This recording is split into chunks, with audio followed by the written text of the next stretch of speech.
Is there a pop culture book even more dangerous for Christians than Harry Potter? I think I found one, and I think it's not being talked about enough. Hello, welcome to Intermarifica, New Mexico, the channel where we look at questions of wonder from the perspectives of faith and reason, philosophy and theology. I'm your host, Daniel Kelly. On this channel, I don't usually like to go into controversial things. We like just to stay with exploring the wonders, Intermarifica, the wonders around us. But sometimes when I see something that really needs to be talked about that nobody else is talking about, sometimes I will. The last video I did on this was when Joe Heschmeyer tried to exclude some people from being godparents just from the circumstances of their birth, and nobody was responding to him. And I'll put a link to that video in the description. Another thing, in talking about cultural things, I found that when I talk about books like Harry Potter, there's a lot of controversy there. I don't want controversy, but people are afraid that it's too dangerous, these kinds of books like Harry Potter. And I used to be of the opinion, where how we should approach things, books like Harry Potter. There's a hierarchy of books and how they affect our culture, right? There's things like the dark over novels or 50 Shades of Grey that Christians that have had, I'd say, very clearly have had done harm to our culture, and Christians should oppose those. And then there's books like Tolkien that have enhanced our culture and been good for our culture. And although there might be particular Christians that's not good for them, that they need to discern that with their spiritual director. But on the whole, they're a good influence, and that's kind of the scale. And in the middle would be books like Harry Potter that we want to be kind of like Paul when he's writing in 1 Corinthians 10, I believe it is, where he's all like, yeah, don't worry about if this meat's been sacrificed to idols and stuff.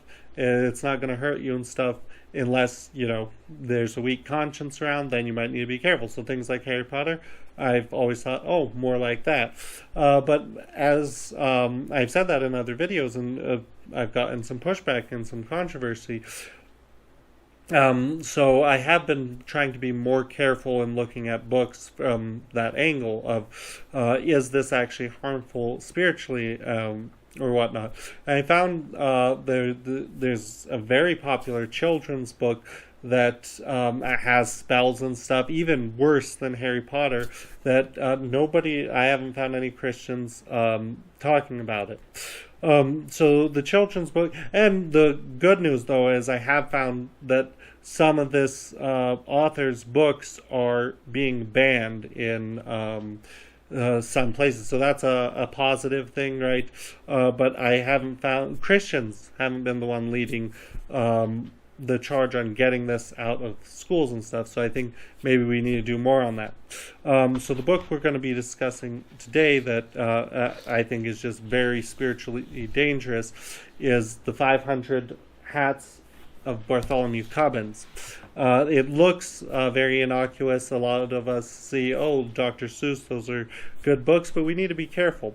One of the big parts of this, events in this, is there's these magicians that are called in to deal with black magic. Okay, right there you're seeing that's a big problem. Not only that, is just like with Harry Potter, what people object to is there's real spells in Harry Potter. Well, the magicians, to stop the black magic, they're using real spells. Okay, he has real significant rituals in it. There's 7 of these magicians with 7 cats, and they use real magic spells. I'm going to read a little bit of it to you. I don't want to read the whole thing because I don't want to accidentally do magic, but just listen to this and you'll see how crazy it is that we allow this in children's books. They say, so they're trying to get rid of this curse that the kid has where his hat won't come off. But we can't use evil to get rid of evil. And I talked about that in a recent video that I'll put a link in the description, where you can't do evil to do good, right? So these guys are trying to get rid of a curse, but they're using magic to do it, and that's, to do something evil to get good is very bad. So listen to this. The magicians huddled over Bartholomew, this little boy, and chanted, Winkybus, Tinkybus, Photici, Clay. Okay, right there you see, just like with Harry Potter, how they have these spells that are kind of Latin sounding. These, all that you could almost decline these as Latin nouns. Okay, that IBUS ending. This is some really dark stuff. And the next part I'm not even going to read, because they start saying that this kid in the book, they start comparing him to the spawn of hell.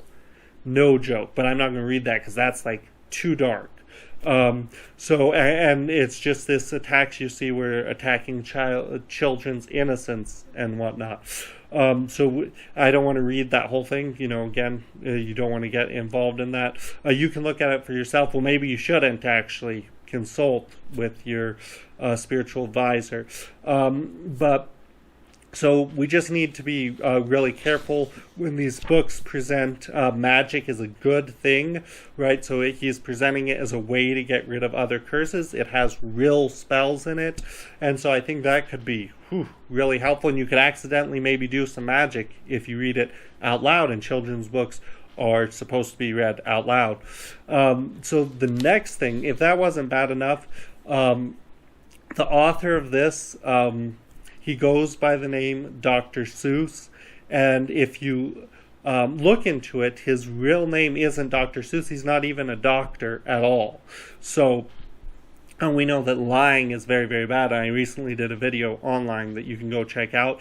But this guy's trying to deceive people, give himself more authority than he really has by adding that doctor. He's really Theodore Geisel, right? He's not a doctor at all. And we know that's one thing magicians like to do, like Rasputin, this really evil guy in Russia. He tried to build up his reputation when he really didn't have it. And that's that deception that we want to look for. So I don't have too much more to say on that. I just want to highlight this book again. Very dangerous. Probably even more dangerous than Harry Potter. Anything that you could apply to Harry Potter being dangerous, I think you could apply to the 500 Hats of Bartholomew Cubbins with this magic that's going on. So I think we need to be really careful on that. And I've just reevaluated my whole way of looking at these things. So I hope that was helpful to you. You have a good day. God bless you.